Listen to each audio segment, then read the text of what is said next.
Abraham lève les yeux. Il voit 3 hommes. C'est l'Éternel ou ces 3 hommes? Parce qu'il a lui-même déjà, quand il est en train de voir les 3 hommes, Abraham n'est pas n'importe qui. Abraham, c'est une personne qui fonctionne à la fois dans la logique des esprits et des hommes. Quand il voit les 3 hommes, il sait que c'est l'Éternel. Il ne réfléchit pas. Parce que mes bien-aimés, vous savez bien que dans Dieu, on retrouve à la fois la dimension du Père, la dimension du Fils et la dimension du Saint-Esprit. Ce qui fait que les 3 hommes que Abraham vient de voir sont déjà une dimension du Père, du Fils et du Saint-Esprit. Mais les 3 sont l'Éternel. Visitez Abraham. Vous allez remarquer que j'aurais du mal à dire il vient ou il vient visiter Abraham. Parce que ce sont 3 personnes, mais qui ne révèlent qu'une personne, l'Éternel. Quand il visite Abraham, Abraham est très avancé en âge. Il ne peut plus mettre au monde les enfants. Sa femme non plus ne peut pas mettre au monde. Par rapport au temps, par rapport au temps des hommes, Sarah a atteint l'âge de la ménopause. Le sous-thème que je suis en train de vouloir vous partager, c'est simplement le mystère de l'éternité dans le temps. Nous devons savoir, frères et sœurs, si nous vivons sous le temps, les esprits, eux, ils ne vivent pas sous le temps. Dieu ne travaille pas dans le temps. Le temps de Dieu ne se calcule pas avec le calendrier des hommes. Dieu n'a pas de janvier, ni de décembre, il n'en a pas. C'est nous qui avons janvier et décembre. Nous, lorsque nous voulons faire quelque chose, nous programmons cela par rapport à notre calendrier et à notre temps. Mais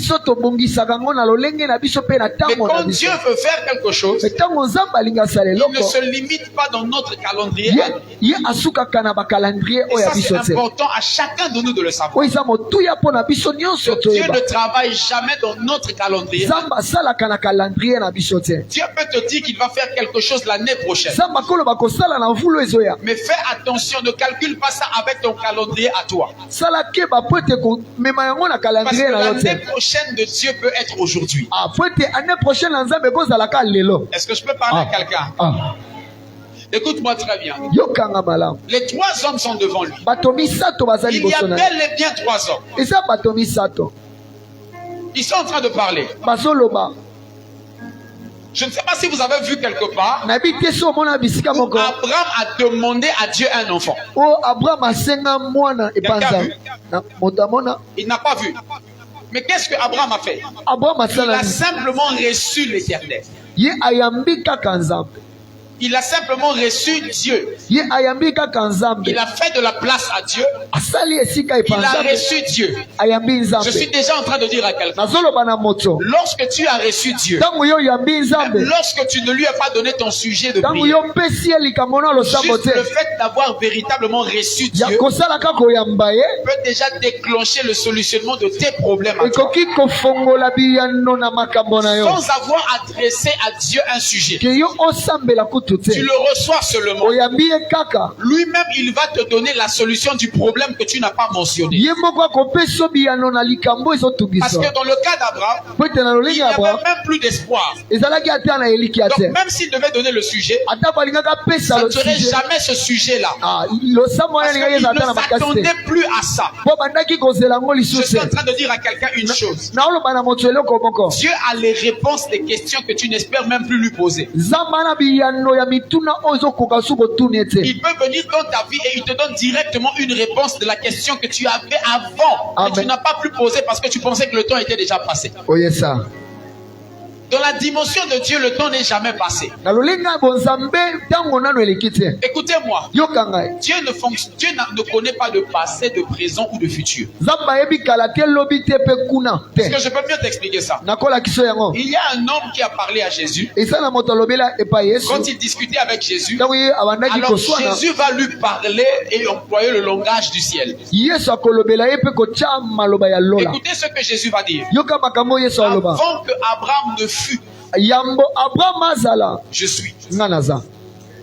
Il ne dit pas avant que Abraham ne fût, j'étais. Il dit avant que Abraham ne fût, je suis.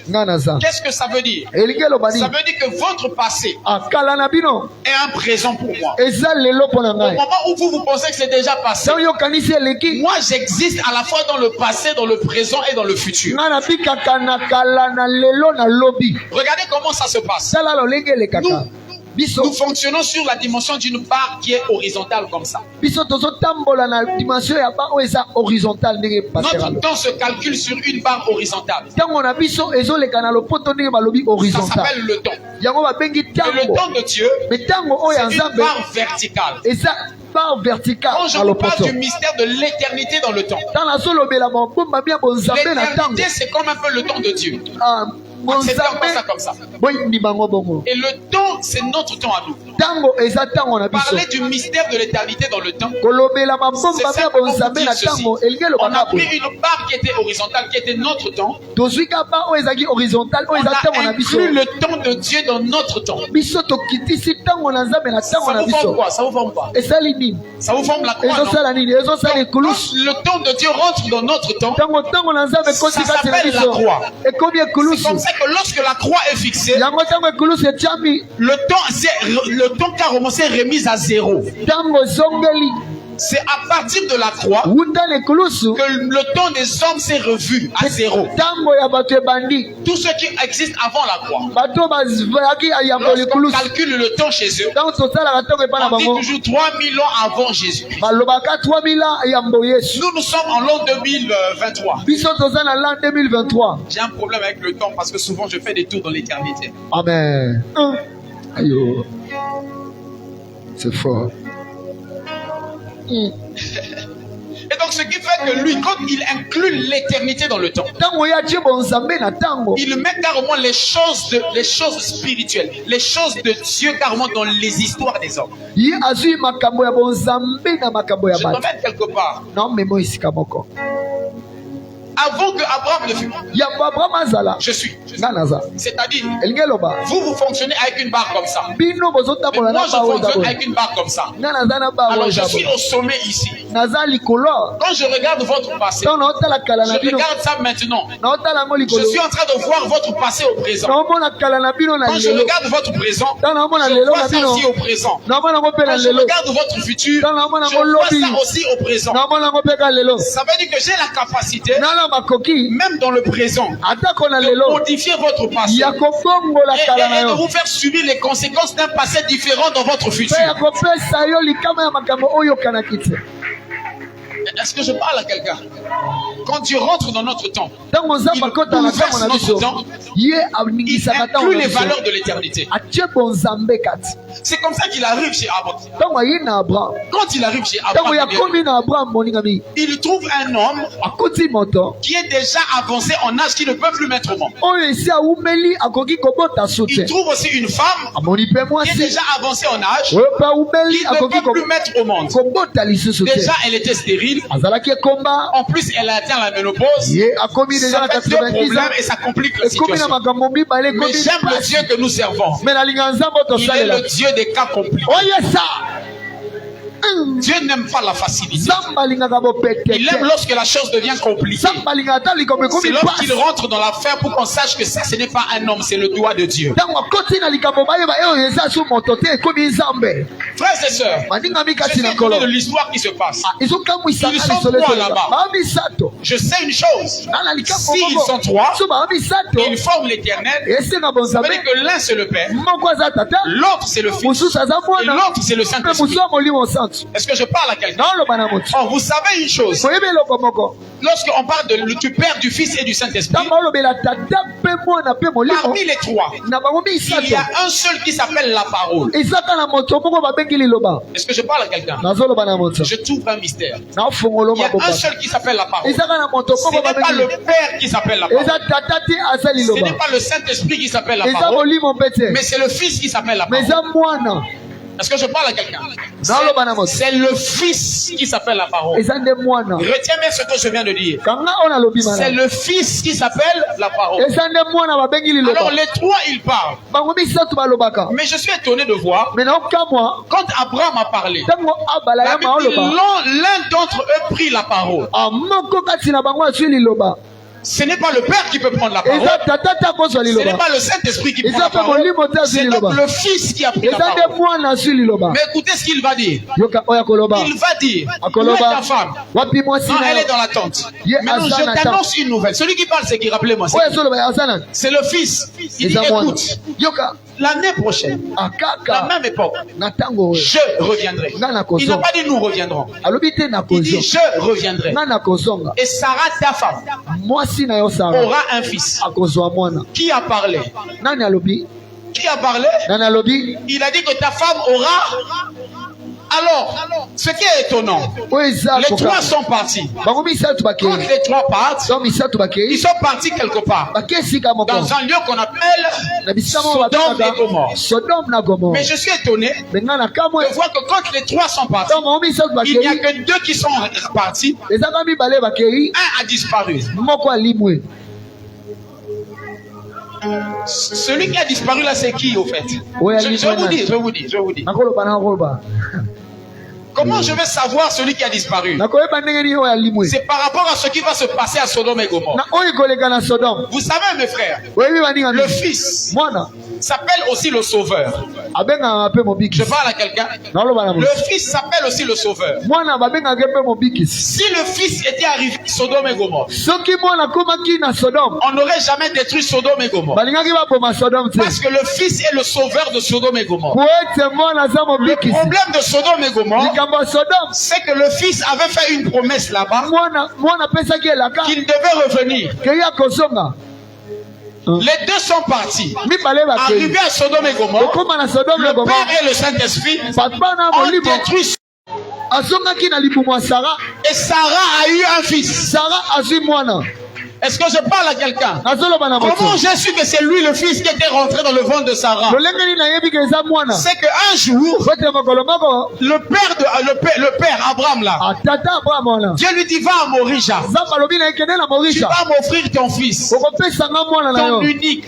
Mes frères, l'histoire nous raconte que le mont Morisha, là où Abraham avait offert Isaac, c'est exactement le mont Golgotha, là où Dieu avait offert son fils. Ça veut dire que le Isaac là que nous connaissons, c'était exactement le typique idéal de la personne de Jésus-Christ, le fils qui a été offert à la croix. Aïe, c'est fort. C'est comme ça que j'ai compris. Lorsque Dieu a dit l'année prochaine, dans la même époque, écoute-moi très bien. Quand Dieu te dit l'année prochaine, ça ne veut pas dire qu'il va commencer l'année prochaine. Parce que Dieu a calculé le temps du processus d'une grossesse. Je parle à quelqu'un. Si l'année prochaine, la même époque, Sarah doit avoir un fils. Or l'année chez les Juifs, je ne vais pas vous emmener là-bas. Mais sachez-le, même si on prenait notre calendrier, l'année prochaine, à la même époque, ça devait faire 12 mois. Je parle à quelqu'un. Or, si on dit l'année prochaine, à la même époque, il aura un fils. Ça veut dire que la grossesse ne va pas commencer le 12e mois. C'est que la grossesse va commencer le 3e mois. Autrement dit, lorsqu'ils sont partis les trois, l'année prochaine avait déjà commencé. Le fils était déjà rentré dans le ventre de Sarah. Et le processus de la conception de l'enfant avait déjà commencé. J'étais en train de dire à quelqu'un, quand Dieu te promet l'année prochaine, il va commencer à agir l'année prochaine. À l'instant même où la parole de Dieu devient d'être libérée dans ta vie, la chose a déjà commencé son processus. Parce que tout ce que nous recevons de Dieu fonctionne toujours d'après la logique d'une grossesse qui doit sortir un enfant. Amen. Or, chaque grossesse a un temps.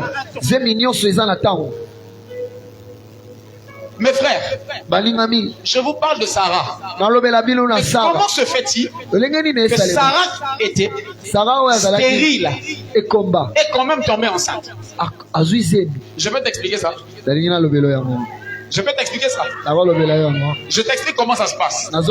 Si je prends le cas de Sarah, tu vas pas bien me comprendre. Je préfère te prendre le cas de Anne, qui est une autre version de Sarah. Anne, elle est stérile. Elle n'enfante pas. Elle va prier tout le temps à Silo. Ça ne marche pas.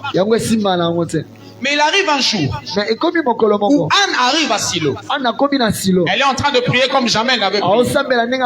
Au point où l'homme de Dieu, dis avec moi l'homme de Dieu. L'homme de Dieu qui était là, on appelle Élie. Il voit Anne en train de prier. Ah, mais qu'est-ce qui se passe? Tu es saoul ou quoi? Il dit non, je suis en train de laisser couler mon cœur. Le cœur aussi coule. D'accord. Donc son cœur était en train de couler. Après il se passe une chose. Élie va libérer une parole. Dis avec moi parole. Vous vous souvenez de parole là-bas, non? Il libère une parole. Or, en hébreu, le mot parole, c'est le mot sperma.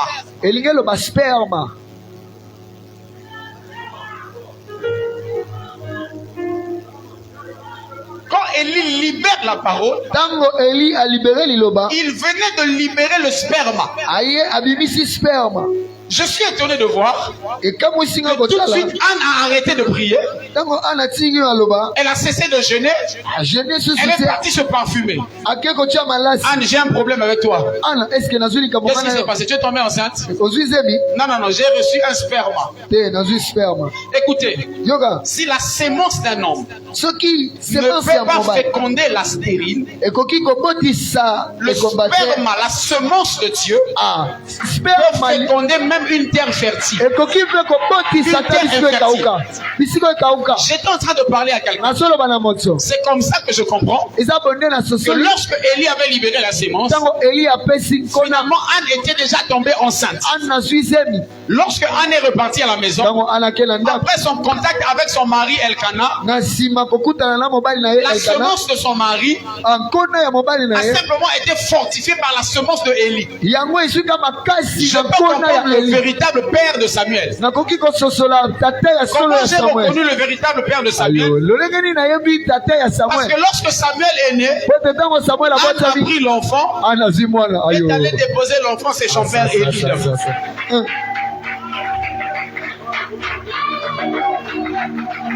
C'est fort.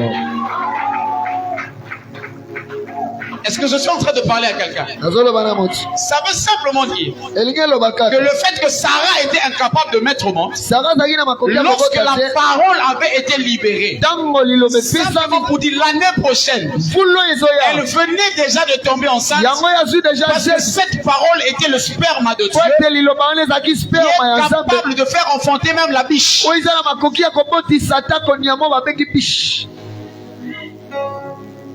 C'est comme ça que je comprends.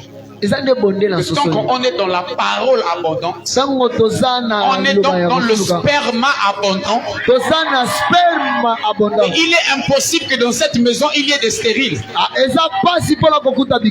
Mais comment il a fait pour ne pas écouter ça? Comment il a fait pour ne pas écouter ça? Vous cherchez quelle prophétie? Parole de connaissance. Amen. Mais au-dessus de tout, je suis en train de placer la base de la véritable parole. C'est celle-là qui te féconde. Je finis en te disant ceci. Il est écrit, vous connaîtrez la vérité. Vous connaîtrez la vérité. Le mot là-bas c'est dinosco, le mot qui est écrit là-bas. Ce mot-là a été aussi employé lorsque la Bible déclare Adam connu Ève.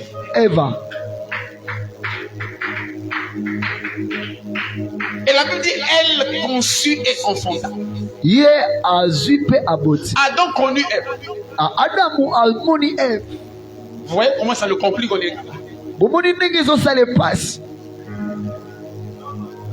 Adam connu Ève.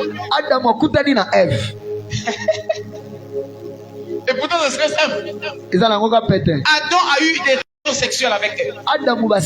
Ça veut dire que connaîtrez la vérité. La Bible veut dire vous aurez des relations avec la vérité.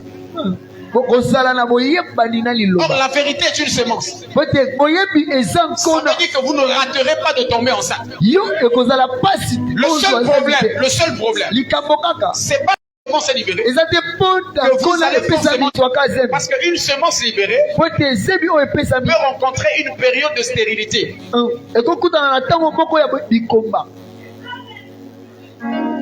La période de stérilité, c'est ce qu'on appelle par l'incrédulité. Elle ne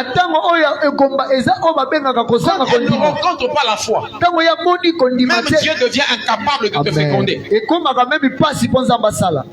Amen, c'est fort. Mais quand un homme a la foi, il est impossible d'être stérile. C'est comme chaque fois qu'il marchait, il cherchait toujours la personne qui avait la foi. Parce que la foi, c'est l'ovule de la sémence qui vient du ciel. Amen.